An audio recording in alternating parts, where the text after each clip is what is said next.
जय जगन्नाथ जय माँ लक्ष्मी मु जागेशनी जागेश ब्लॉग को स्वागत करुच्ची। तो आज देखु पपीता आउ बरबटी माने जोड़ा अलड़ी झुड़ुंग आउ पपीता आलू से गोटे संतुला रेसिपी कर चल देखा।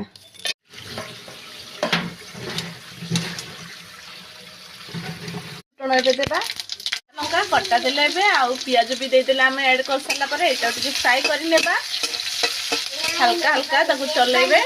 देखो पनीपरिया गुड़ा माने परिबा गुड़ा को धोईकी रखी नहीं काटिकी आपन तो कही रखी पपीता आउ झुडुंग आलू तो पियाजटा हो गलानी ब्राउन कलर माने फ्राए हो गलानी। तो एथिरे आम ए सब्जी गुड़ा ऐड करनेबा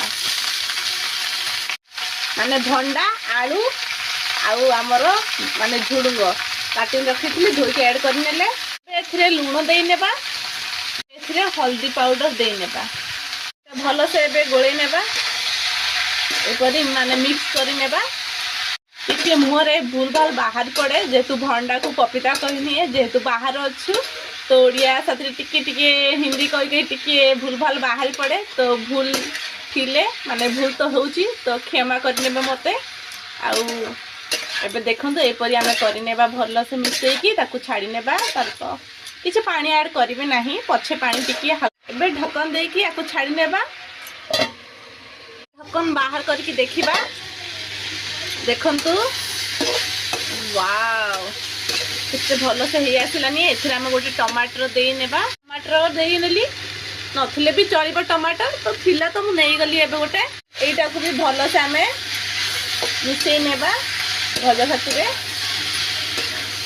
संतुला बनिबो। एथिरे पानी अल्प नहीं देबा एपरी मिसेई नेबा आमे बेसी पानी देबे नहीं जेहेतु संतुला माने बहुत पानी रखे नहीं मु डाली रखी तो से डाली बनी जेहेतु से कम पानी देइछि बेसी पानी दे नहीं।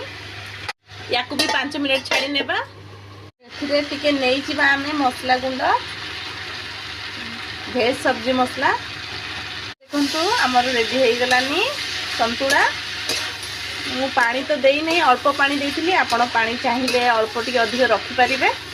तो देखंतु हो गला रेडी संतुला खाइबा पाई भी बहुत बढ़िया ये रेडी हो गला।